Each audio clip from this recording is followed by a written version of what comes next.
Hello everyone, welcome back to my YouTube channel. इस channel पर हमने स्टार्ट की थी DBBB TGT नेचुरल साइंस की केमिस्ट्री सीरीज़, जिसमें हम ऑलरेडी कुछ यूनिट्स को कवर कर चुके हैं और हमने कुछ प्रैक्टिस सेट भी इस पर कवर कर लिए थे।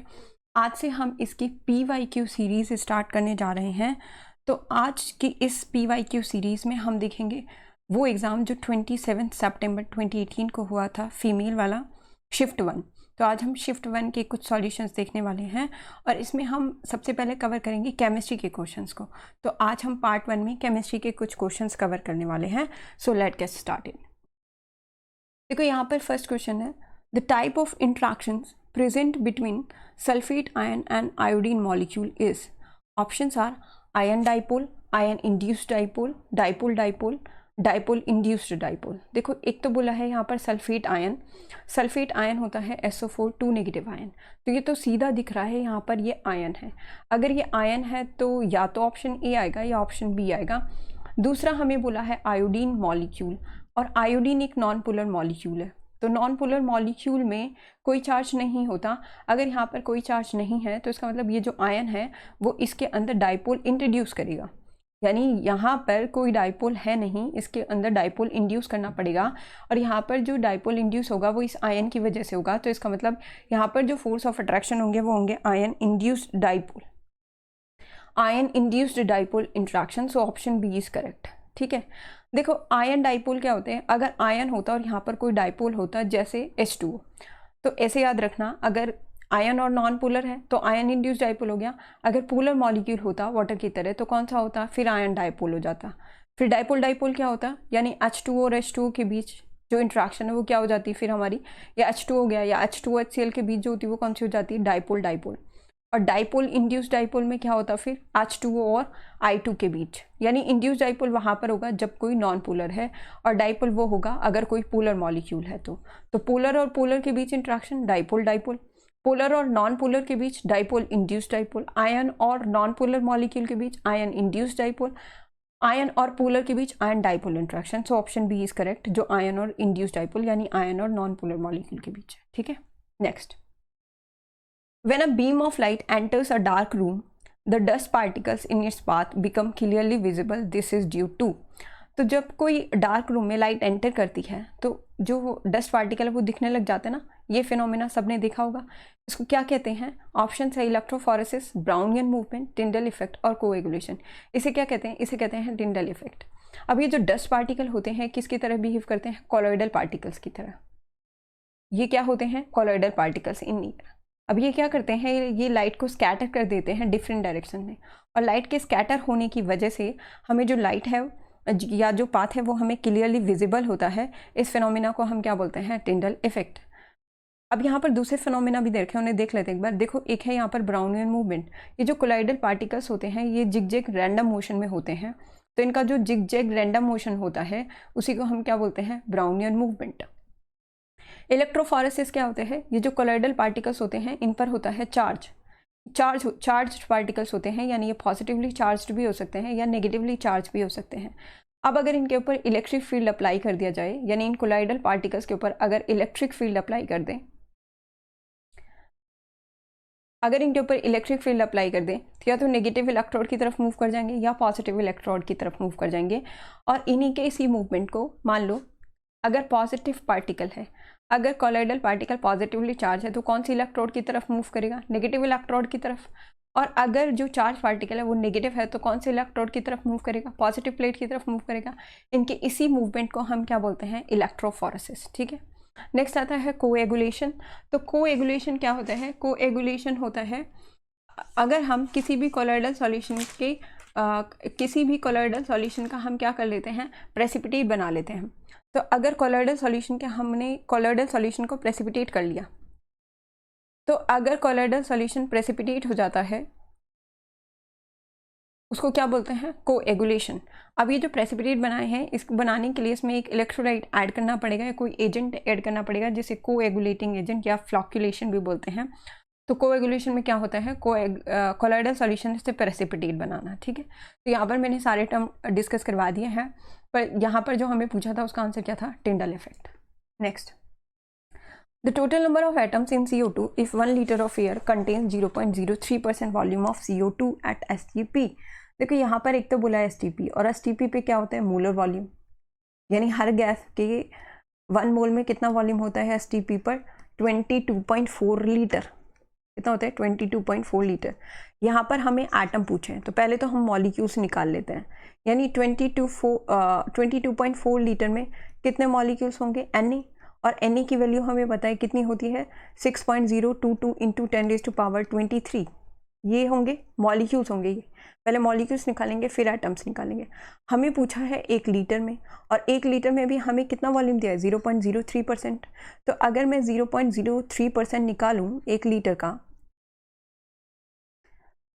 तो निकाल लेते हैं। तो यहाँ पर क्या आएगा, 6.022 इंटू 10⁻23 डिवाइडेड बाय ये कितना देगा, 22.4, और यहाँ पर ये दे रखा है हमें इतना, तो ये कितना आएगा, 0.03 डिवाइडेड बाय 100।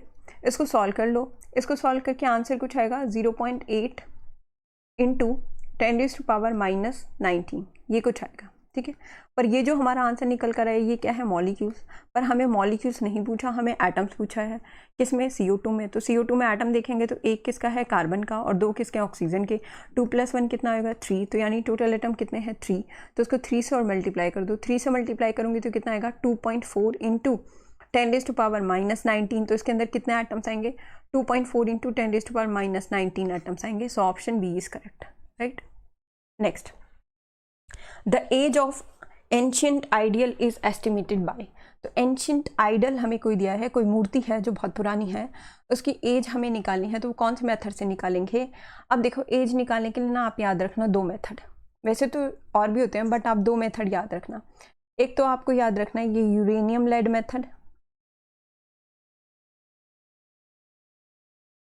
और एक आपको याद रखना है कार्बन डेटिंग मेथड, ठीक है। कार्बन डेटिंग, ये याद रखना है। दोनों ही ऑप्शन में दिए हुए हैं, तो इन दोनों में से कोई एक आंसर आने वाला है। ये तो नहीं आएगा, एक्टिव लेड मेथड नहीं होता है, ना ही थोरियम लेड मेथड होता है, ये नहीं आएगा। तो या तो यूरेनियम लेड मेथड आंसर आएगा या फिर radio carbon dating method answer आएगा। अब याद रखना, देखो जो यूरेनियम लेड मेथड होता है ना, वो पुराने रॉक्स या मिनरल्स की एज निकालने के लिए यूज होते हैं, यानी इनऑर्गेनिक मटेरियल्स। तो जो इनऑर्गेनिक मटेरियल्स होते हैं उनके लिए कौन सा यूज़ किया जाता है, यूरेनियम लेड मेथड। और जो फोसिल्स होते हैं, फोसिल्स, उनकी एज निकालने के लिए कार्बन डेटिंग मेथड यूज़ किया जाता है। फोसिल्स क्या होते हैं, कोई एनिमल या प्लांट, ठीक है। तो एनिमल्स और प्लांट्स के जो रिमेन्स होते हैं, डेड ऑर्गेनिजम्स के जो रिमेन्स होते हैं, उनको क्या बोलते हैं, फोसिल्स। उनकी एज निकालने के लिए क्या यूज़ किया जाता है, कार्बन डेटिंग। और कार्बन डेटिंग में भी याद रखना कौन सा आइसोटोप होता है इसका, कार्बन 14। इसको यूज़ करते हैं क्योंकि ये जो होते हैं ना, एनिमल और प्लांट, इनके जो टिश्यू होते हैं वो कार्बन 14 को एब्जॉर्ब कर लेते हैं, तो उससे हम निकाल सकते हैं कार्बन डेटिंग, ठीक है। अब कैसे निकालते हैं ये यहाँ पर अभी नहीं सीखना है, बस आप ये 2 मेथड याद रखना। यानी इनऑर्गेनिक मटेरियल्स अगर हैं तो उसके लिए यूरेनियम लेड मेथड यूज़ करना है, ऑर्गेनिक मटेरियल है तो उसके लिए कार्बन डेटिंग मेथड यूज़ करना है। अब यहाँ पर आइडल पूछा है ना, मूर्ति या कोई, तो मूर्ति तो एनिमल में नहीं आएगी, ना ही प्लांट में आएगी, वो रॉक या मिनरल वाली कैटेगरी में फॉल कर जाएगी। तो इसके लिए कौन सा मेथड यूज़ करेंगे, यूरेनियम लेड मेथड यूज़ करेंगे। So option A is correct. Next, Which of the following electronic configuration of an element does not belong to the same family as others? वो सेम नहीं है, बाकी सब same है। पहला दिया है यहाँ पर, देखो Xe 4f14 5d10 6s1, last में कितना आ रहा है, 6s1 आ रहा है यहाँ पर। क्रिप्टन 4d10 5s1, यहाँ कितना आ रहा है, 5s1। ये 6s1, ये 5s1, यहाँ पर आ रहा है आर्गन 3d10 4s1, तो यहाँ कितना आ रहा है, 4s1। लास्ट में है यहाँ पर D, argon 3d10 4s2 4p5। देखो यहाँ पर है 6s1 5s1 4s1, तो ये तीनों तो एक जैसे हो गए। हमसे पूछा है जो सेम नहीं है, तो लास्ट वाला दिख रहा है ना हमें, यहाँ तो s1 नहीं है, यहाँ हमें क्या दे रखा है, 4s2 4p5। लास्ट वाला कॉन्फ़िगरेशन ये आप चेक किया करो ऐसे केस में। तो option D is correct, 4s2 4p5 हमसे पूछा था, जो अलग है वो बताना है। तो यहाँ जो अलग कॉन्फ़िगरेशन है वो लास्ट वाला है, तो आंसर आ जाएगा D. Next, the value of Rydberg constant for helium atom is. देखो ऐसे तो कोई वैल्यू रेडबर्ग कांस्टेंट की तो फिक्स है, कितनी होती है, 109,677 सेंटीमीटर इनवर्स, ये दी है। पर यहाँ पर ना हीलियम एटम कुछ पूछा था, तो वैसे तो आंसर यही आना चाहिए, बट एक बार चेक कर लेना क्योंकि इसका आंसर ये वाला दिया था। इसका मतलब इसमें फिर z² मल्टीप्लाई करना पड़ेगा। जेड स्क्वायर होता है एटॉमिक नंबर। अब हाइड्रोजन के लिए ऊपर तो पता है जेड की वैल्यू 1 होती है, इसलिए सीधा सा आंसर ये आ जाता है। ठीक है, तो यहाँ पर आपको जेड स्क्वायर से और मल्टीप्लाई करना है, तो हीलियम के लिए जेड कितना होता है 2, तो कितना आ जाएगा 109677 इंटू 2 का स्क्वायर, 2 का स्क्वायर कितना होता है 4, तो यह आ जाएगा 109677 इंटू 4। तो ऑप्शन इसका जो आएगा करेक्ट वो कौन सा आएगा, ऑप्शन बी। ठीक है, next, the correct decreasing order of electron gain enthalpy with negative sign for element fluorine, oxygen, sulphur और क्लोरीन। देखो वैसे तो इलेक्ट्रॉन गेन एंथैल्पी जैसे ही हम पीरियड में मूव करते हैं इन अ पीरियड ज़्यादा नेगेटिव होती हुई चल जाती है, in a period will be more negative होगी। तो अगर मैं पीरियड वाइज देखूं तो सबसे पहले कौन आएगा, पहले यहाँ पर देख लो, फ्लोरीन और ऑक्सीजन एक ही पीरियड के एलिमेंट है, तो फ्लोरीन और ऑक्सीजन में जो ज़्यादा इलेक्ट्रोनेगेटिव होगी वो किसकी होगी, फ्लोरीन की, और कम इलेक्ट्रोनेगेटिव किसकी होगी, ऑक्सीजन की। ठीक है, उसके बाद हमें यहाँ पे देखो सल्फर और क्लोरीन दिया है, तो सल्फर और क्लोरीन में ये तो पता है डाउन द ग्रुप, अगर हम डाउन द ग्रुप की बात करें तो लेस नेगेटिव होती है, बट याद रखना है देखो फ्लोरीन के नीचे आता है क्लोरीन और ऑक्सीजन के नीचे आता है सल्फर, जो ये होता है हर अपने ग्रुप का फर्स्ट एलिमेंट और ये है सेकंड एलिमेंट की जो इलेक्ट्रॉन गेन एंथैल्पी होती है वो ज़्यादा नेगेटिव होती है फर्स्ट एलिमेंट से, यानी क्लोरीन और फ्लोरीन में क्लोरीन की ज़्यादा नेगेटिव होगी, ऑक्सीजन और सल्फर में सल्फर की ज़्यादा इलेक्ट्रोनेगेटिव होगी। ये चीज़ याद रख के चलनी है। ऐसा इसलिए होता है क्योंकि इनमें जो शेल होती है वो सेकंड होती है, 2s होता है ना इसके अंदर, 2p, इसके अंदर भी 2s और 2p, इसके अंदर 2s2 2p 5 होता है, इसके अंदर 2s2 2p 4 होता है, इसके अंदर होता है 3s2 3p 4 और इसके अंदर होता है 3s2 3p 5। अब जो 2 सब शेल होती है वो बहुत ही छोटी होती है, कॉम्पैक्ट होती है, जैसे ही उसके अंदर इनकमिंग इलेक्ट्रॉन आएगा वो बहुत ज़्यादा रिपल्शन फील करेगा, रिपल्शन फील करने के कारण वो इतनी इजीली ऐड नहीं होगा। बट जो थर्ड शेल होती है वो थोड़ी सी बड़ी होती है जिसमें रिपल्शन इतना ज़्यादा नहीं आता है, जिसकी वजह से इनकमिंग इलेक्ट्रॉन ईजिली ऐड हो जाता है। इसलिए याद रखना जो सेकंड एलिमेंट है, सेकंड यानी ग्रुप में अगर हम बात करें तो ऐसे ग्रुप में जाने पर जो सेकंड एलिमेंट है उसकी इलेक्ट्रॉन गेन एंथैल्पी फर्स्ट वाले से ज़्यादा नेगेटिव होती है। तो फ्लोरीन में क्लोरीन की ज़्यादा नेगेटिव होगी और सल्फर और ऑक्सीजन में सल्फर की ज़्यादा नेगेटिव होगी। तो कौन सा ऑप्शन करेक्ट होगा इस हिसाब से, D. So option D is correct. Next, Mendeleev place the elements copper and silver along with, तो यहाँ ऑप्शन दे रखे हैं कैल्शियम और स्ट्रोंशियम, स्कैंडियम और यटरियम, पोटाशियम और रुबीडियम, बोरोन और एल्यूमिनियम। देखो कॉपर, Ag और Au, इनको मिलाकर हम बोलते हैं कॉइनेज मेटल्स, कॉइनेज, क्योंकि जो पहले वाला ईरा था उसमें यही वाले कॉइन चलते थे ना, इसीलिए इन्हें हम क्या बोलते हैं, कॉइनेज मेटल्स। ठीक है, और जो ये होते हैं lithium, sodium, potassium, rubidium, caesium, ये क्या होते हैं हमारे एल्कली मेटल्स। तो ये क्या होते हैं हमारी एल्कली मेटल्स, ये है हमारी एल्कली मेटल्स। तो जो मेंडलीव है उसने क्या किया था, कॉइनेज मेटल्स को एल्कली मेटल्स के साथ रखा था।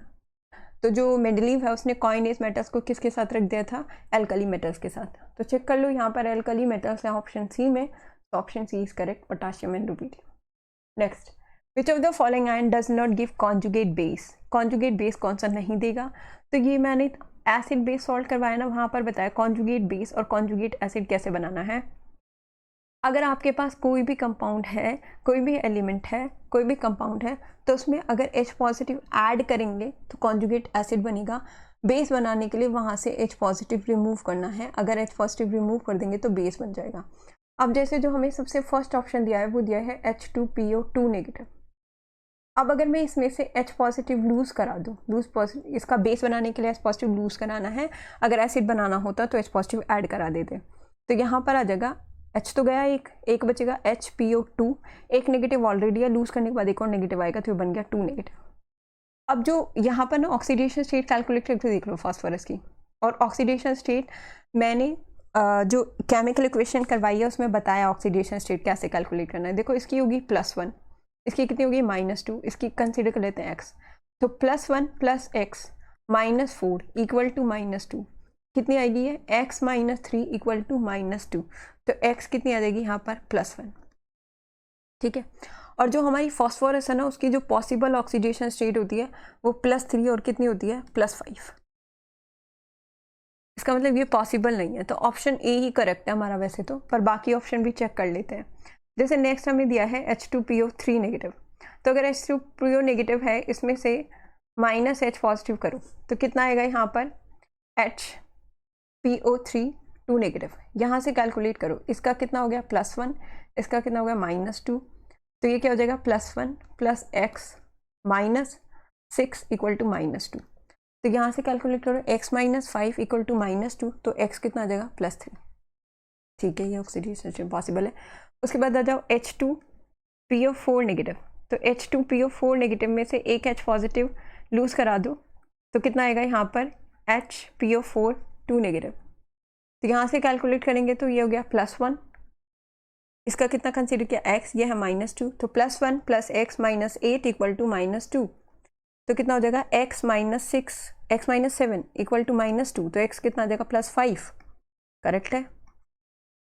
उसके बाद आ जाओ नेक्स्ट है HPO4 2 नेगेटिव, तो HPO4 2 नेगेटिव से बनाओ कितना बनेगा PO4 3 नेगेटिव, फॉस्फेट आयन बन गए। तो ये हो गया x - 8, इसके ऊपर -2 होता है ना, = -3, कितनी आ गई x = +5 आ गई। तो ये भी हमारा पॉसिबल है। तो इसका मतलब ऑप्शन ए जिसमें +1 ऑक्सीडेशन स्टेट आई थी दैट इज़ नॉट पॉसिबल, तो ये हमारा कॉन्जुगेट बेस नहीं थी का, तो option A is correct. Next, Lewis acid can not be, तो यहाँ पूछा है लुईस एसिड कौन नहीं होते हैं। देखो लुईस के अकॉर्डिंग एसिड और बेस क्या होते हैं। एसिड होता है इलेक्ट्रॉन पेयर एक्सेप्टर, यानी ऐसी कोई चीज़ जो इलेक्ट्रॉन पेयर को एक्सेप्ट कर ले। अब इलेक्ट्रॉन पेयर को एक्सेप्ट वो करेगा जिसके पास इलेक्ट्रॉन की कमी होगी। इलेक्ट्रॉन पेयर को कौन एक्सेप्ट करेगा, जिसके पास इलेक्ट्रॉन की कमी होगी, यानी इलेक्ट्रॉन डेफिशिएंट मॉलिक्यूल। तो इलेक्ट्रॉन डेफिशिएंट मॉलिक्यूल जो है वो इलेक्ट्रॉन पेयर को एक्सेप्ट कर लेंगे, ठीक है। और लुईस बेस होगा electron pair donor, electron pair donor यानी इलेक्ट्रॉन रिच स्पीसीज। तो इलेक्ट्रॉन रिच स्पीसीज जो होती है वो इलेक्ट्रॉन पेयर डोनर में काम आती है, ठीक है। अच्छा, अब यहाँ से पूछा है लुईस एसिड कौन नहीं होगा, इसमें पूछा है neutral molecule contain at least 1 lone pair of electron. ऐसा लुईस एसिड होगा या नहीं, ये हो सकता है, क्योंकि जो कार्बीन होती है ना CH2, ये होती है कार्बीन, ठीक है। इसमें यहाँ पे लॉन पेयर होते हैं कार्बन के ऊपर लॉन पेयर होने के बाद भी यहाँ पर 2H कनेक्ट कर दो। ये लॉन पेयर तो है, पर ये कैसी होती है इलेक्ट्रॉन डेफिशिएंट, क्योंकि इसका ऑक्टेट कंप्लीट नहीं है। तो इसका मतलब न्यूट्रल मॉलिक्यूल जिसके ऊपर लॉन पेयर हो इलेक्ट्रॉन्स का, वो लुईस एसिड की तरह बिहेव कर सकता है, क्योंकि कोई भी अपने इलेक्ट्रॉन तब तक डोनेट नहीं करेगा जब तक उसका खुद का ऑक्टेट कंप्लीट नहीं होगा। क्योंकि यहाँ पर इसका ऑक्टेट कंप्लीट नहीं है, इसलिए ये इलेक्ट्रॉन को डोनेट नहीं करेगा। तो इसका मतलब ए तो एसिड हो सकता है। एनायन कौन होते हैं, जिसके ऊपर नेगेटिव चार्ज आता है, और नेगेटिव चार्ज किसके ऊपर तब आता है जब वो इलेक्ट्रॉन को एक्सेप्ट करता है ना। तो एनायन एसिड में नहीं आ सकते, उसका तो ऑक्टेट कंप्लीट हो ही जाएगा। तो इस हिसाब से ऑप्शन बी आना चाहिए। केटायन तो पता ही है, केटायन जैसे Na पॉजिटिव, या तो उनका खुद का ऑक्टेट कंप्लीट होगा, या पॉजिटिव चार्ज तब आता है जब उनके पास इलेक्ट्रॉन की कमी होती है, ठीक है। लीगेंड्स भी हैं ऐसे जिनके पास इलेक्ट्रॉन की कमी होती है, जैसे Na पॉजिटिव। तो ऐसे बहुत सारे लीगेंड्स हैं जिनके पास इलेक्ट्रॉन्स की कमी होती है, तो लुईस एसिड हो सकते हैं। तो इसका कौन सा आएगा, option B, anion Lewis acid नहीं हो सकता। Next, a solution of 10⁻⁵ molar NaOH is diluted by 1000 times the pH of the diluted solution would be. pH निकाल लिया हमें, देखो यहाँ पर दिया है NaOH, और अगर NaOH को हम वाटर में डिजोल्व करेंगे, सॉल्यूशन बनाएंगे, तो Na पॉजिटिव OH नेगेटिव देगा। क्योंकि ये कम्प्लीटली आयनाइज होता है, तो अगर हमें ये 10⁻⁵ दिया था, तो जो OH नेगेटिव है वो भी हमें क्या बनेगा 10⁻⁵। इसको डाइल्यूट किया गया है 1000 टाइम, तो जब इसको डाइल्यूट करेंगे 1000 टाइम, तो जो कॉन्सेंट्रेशन है वो कितनी बन जाएगी 10⁻⁸। तो कॉन्सेंट्रेशन बन गई 10⁻⁸। पर क्योंकि इसका एक्वस सॉल्यूशन है, वाटर में डिजोल्व करेंगे, तो वाटर में भी तो H2O है, और H2 एक वीक इलेक्ट्रोलाइट है, उसमें क्या होता है H पॉजिटिव और OH नेगेटिव। और 25 डिग्री सेल्सियस पर जो H पॉजिटिव और OH नेगेटिव की कॉन्सेंट्रेशन है, दोनों की कितनी होती है 10⁻⁻7। तो अगर मैं यहाँ पर OH नेगेटिव की कॉन्सेंट्रेशन देखूँ टोटल, तो OH नेगेटिव की कॉन्सेंट्रेशन कितनी होगी, यहाँ से कितनी होगी 10⁻⁸, और यहाँ से कितनी होगी 10⁻⁻7। तो 10⁻⁸ और 10⁻⁻7 कहाँ से आई, समझ गए, दोनों OH नेगेटिव प्लस कर दिया। इसको सॉल्व करने के लिए दोनों में से 10⁻⁻7 कॉमन लूँगी तो यहाँ पर कितना बचेगा 10⁻⁻1 प्लस यहाँ कितना बचेगा 1। तो 10⁻⁻10 को 1/10 लिख सकते हैं। 1/10 + 1 करेंगे तो 1.1 आएगा, यानी OH नेगेटिव की कॉन्सेंट्रेशन कितनी आ गई 1.1 × 10⁻⁻7 इसको सॉल्व करके, है ना। अब यहाँ से POH निकाल लो, क्योंकि POH हमें पता है क्या होता है -log of OH नेगेटिव। तो जब हम -log of OH नेगेटिव निकालेंगे तो क्या आएगा -log of 1.1 × 10⁻⁻7। ठीक है, इसको मैं ऐसे भी लिख सकती हूँ ना, -log of 11 × 10⁻⁻8। इसको थोड़ा सा सॉल्व करेंगे तो इसको मैं ऐसे भी लिख सकती हूँ। अगर हम ऑपरेशंस लगाएंगे लॉग के, तो अगर दो चीज़ें मल्टीप्लाई होती हैं, मल्टीप्लाई करने में अगर लॉग सॉल्व करते हैं तो वो लॉग ऐड हो जाता है, यानी इसको लिख सकते हैं -log 11 + log 10⁻�8, ऐसा लिख सकते हैं। तो ये कितना आ जाएगा -log 11 को अगर मैं सॉल्व करूँगी, ये भी तो माइनस में जाएगा ना, ठीक है। तो इसको सॉल्व करेंगे तो -log कितना आएगा, इसका आएगा -1.04। इसको सॉल्व करेंगे तो आ जाएगा +8, पावर आगे आ जाएगी। ऐसे सॉल्व करेंगे ना तो ये पावर आगे आ जाएगी, और -8 कितना होगा +8, और log 10 की वैल्यू कितनी होगी 1। तो 8 में से 1.04 जब माइनस करेंगे तो कितना आएगा, ये आएगा 6.96। ये आया है POH, पर हमें POH नहीं निकालना, हमें pH निकालना है। pH + POH की वैल्यू कितनी होती है 14। तो यहाँ से अगर मैं POH निकालूँ तो POH आ जाएगा, सॉरी यहाँ से POH की वैल्यू तो हमें पता है कितनी देर के 6.96, ये वाली वैल्यू यहाँ पे पुट कर दूँ और उसे 14 में से माइनस कर दूँ, तो जो pH आएगा वो आएगा 7.04। 7.04 ऑप्शन में नहीं है, तो उसके आसपास का ऑप्शन कौन सा 7.05, तो ऑप्शन डी इज़ करेक्ट। ये थोड़ा सा याद रखना, ये मैंने क्या किया यहाँ पर एक बार देख लो, ये तो समझ आ गया हो कितना। लॉग के ऑपरेशन होते हैं, अगर दो चीज़ें मल्टीप्लाई हो रही हैं तो क्या हो जाती है ऐड, यानी वो क्या हो जाता है log A + log B हो जाता है। ठीक है, वही मैंने यहाँ पे किया है। तो यहाँ पे क्या होगा -log 11 + -log 10⁻⁻8, -log 11 हो जाएगा -1.04। यहाँ पर क्या करेंगे, अगर लॉग में A के ऊपर B की पावर दी है तो वो पावर आगे आ जाती है, ये बन जाता है B log A। तो मैं पावर को आगे लाऊंगी तो ऑलरेडी एक माइनस है, -8 आएगा तो वो +8 बन जाएगा, और log 10 की वैल्यू 1 होती है, वहाँ से सॉल्व करेंगे 6.96 आ जाएगा। और फिर यहाँ पर POH की वैल्यू पुट कर दूंगी, क्योंकि pH + POH कितना होता है 14। यहाँ पर POH की वाली वैल्यू पुट करेंगे तो जो pH है वो 7.04 आएगा, तो ऑप्शन करेक्ट है 7.05। ठीक है, next, balance the following chemical equation और determine the coefficient of Mn2+, CO2 and OH negative respectively. अब ये इसको आपको बैलेंस करना है, तो इसको बैलेंस करने के लिए क्या करना है, देखो वैसे तो ऑप्शन रख के भी देख सकते हैं, पहले यहाँ 2 रख लो फिर 16 रख लो, पर इसमें टाइम लगेगा।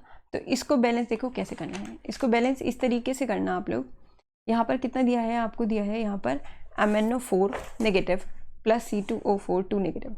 तो सबसे पहले क्या करना है आपको, MnO4 नेगेटिव और यहाँ क्या दिया है Mn2 पॉजिटिव, इनके ऊपर ऑक्सीडेशन नंबर कैलकुलेट कर लो। इसका ऑक्सीडेशन नंबर तो दिया है 2 पॉजिटिव, यहाँ पर कैलकुलेट कर लो, ये है x, इसका होता है -2, तो x - 8 = कितना होगा -1, तो x कितना आ जाएगा +7। इसका मतलब यहाँ पर कितना आएगा +7। ठीक है, ऐसे यहाँ पर देखो ये है C2O4 2 नेगेटिव, और यहाँ पर कितना बन रहा है यहाँ पर CO2। तो अगर मैं कार्बन का यहाँ पर ऑक्सीडेशन नंबर निकालूँ तो कार्बन का यहाँ पर आएगा +4, और ये कितना आएगा +3। पर यहाँ कार्बन कितने हैं 2, बैलेंस करने के लिए मैं यहाँ पर 2 लगाऊंगी, तो यहाँ पर जो टोटल ऑक्सीडेशन नंबर है वो कितना है +6, और यहाँ पर टोटल ऑक्सीडेशन नंबर कितना आ गया +2। +6 और +2 को बैलेंस करने के लिए मैं इस साइड पे 2 इलेक्ट्रॉन ऐड कर देती हूँ। 2 इलेक्ट्रॉन मैंने इसलिए ऐड किए हैं क्योंकि मुझे 8 से 6 बनाना है। ऐसे ही यहाँ पर 7 है, यहाँ पर +2, तो अगर मुझे बैलेंस करना है तो मैं इधर की साइड 5 इलेक्ट्रॉन ऐड कर देती हूँ। 5 इलेक्ट्रॉन इसलिए क्योंकि मुझे 7 से 2 बनाना है। ठीक है, अब क्या करना है, दोनों इक्वेशंस को ऐड कर दो। दोनों इक्वेशंस को ऐड करने के लिए क्या करना है, इलेक्ट्रॉन दोनों में बराबर होनी चाहिए, तो दोनों में इलेक्ट्रॉन्स को इक्वल करने के लिए इसको मैं 2 से मल्टीप्लाई कर दूंगी ताकि ये 10 बन जाए, और इसको कितने से मल्टीप्लाई कर दूंगी 5 से, ताकि ये 10 बन जाए। तो यहाँ 2 से मल्टीप्लाई करूंगी तो ये बनेगा 2 MnO4 नेगेटिव प्लस, देखो ये इसके साथ ऐड करेंगे, लेफ्ट हैंड साइड वाला लेफ्ट हैंड साइड में ऐड करेंगे तो ये आ जाएगा 5 C2O4 2 नेगेटिव। यहाँ 10 इलेक्ट्रॉन, ये भी 10 इलेक्ट्रॉन, तो ये एक दूसरे से कट आउट हो जाएंगे। इधर कितना आएगा, इधर आएगा 2 Mn2 पॉजिटिव, और इधर आएगा हमारा 10 CO2, ये आ जाएगा। ठीक है, बस। अब इसके बाद क्या करना है, यहाँ पर आपके सारे एटम बैलेंस हैं, Mn कितना है 2, यहाँ पर भी Mn कितना है 2, कार्बन कितने हैं यहाँ पर 5 2 10, यहाँ पर भी कार्बन कितने हैं 10। ऑक्सीजन देख लो, ऑक्सीजन है यहाँ पर 4 2 8 और 5 4 20, यानी 20 + 8 कितना हो गया 28, और यहाँ पर ऑक्सीजन कितने हैं 20। इसका मतलब इस साइड पर 8 H2O ऐड कर दो, तो हमारी जो ऑक्सीजन है वो क्या हो जाएगी बैलेंस। ऑक्सीजन बैलेंस हो गई, तो अब हाइड्रोजन बैलेंस करना है। हाइड्रोजन बैलेंस करने के लिए क्या करना है, यहाँ पर कितने हैं 8 2 16, तो इस साइड पे 16 H पॉजिटिव ऐड कर दो। वैसे तो ये बैलेंस हो गई, पर यहाँ पर हमें दिया OH नेगेटिव। OH नेगेटिव के लिए आपको क्या करना है, इसे बेसिक मीडियम में लेकर आना है, तो जितना H पॉजिटिव इधर है उतने ही OH नेगेटिव ऐड करने हैं दोनों साइड पर, यानी दोनों साइड पर मैं 16 OH नेगेटिव ऐड करूँगी, इस साइड पर भी और इस साइड पर भी मैं 16 OH नेगेटिव ऐड करूँगी।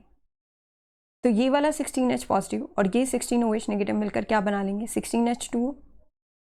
अब ये जो 16 H2O है और ये 8 H2O, तो इधर 8 H2O लाऊंगी तो उसमें से 8 H2O माइनस हो जाएगा, तो कितने H2O बचेंगे 8 H2O, और वो कौन से साइड पे बचेंगे लेफ्ट हैंड साइड पे। यानी अब हमारी फाइनल इक्वेशन क्या बनेगी 2MnO4 नेगेटिव प्लस यहाँ पर बनेगा 5 C2O4 2 नेगेटिव प्लस यहाँ कितना बचेगा 8 H2O, क्योंकि इधर टोटल H2O कितने हो रहे थे भाई 16 H positive 16 OH negative, total H2O कितने हो रहे थे 16 H2O। ये H2O इधर ले आएंगे तो 16 में से 8 जाएगा, कितना बचेगा 8 H2O।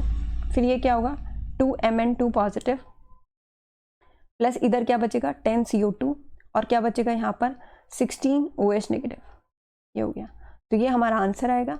अब यहाँ हमें पूछा है कॉफिशिएंट Mn2 पॉजिटिव का, तो Mn2 पॉजिटिव का कॉफिशिएंट है 2, ठीक है, तो यानी A हो सकता है या B हो सकता है। उसके बाद कॉफिशिएंट CO2 का कॉफिशिएंट है 10, तो 10 कॉफिशिएंट हमें D में दिया, ऑप्शन D इज करेक्ट।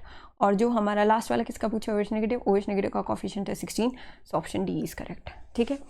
तो आज के लिए इतने क्वेश्चन बहुत हैं। आई होप ये वाली क्लास आपको पसंद आई होगी। अगर किसी भी क्वेश्चन में कोई भी डाउट हो तो आप उससे मुझे कॉमेंट सेक्शन में पूछ सकते हैं। प्लीज़ मेरे चैनल को लाइक करें, शेयर करें, सब्सक्राइब करें। Thank you so much for watching.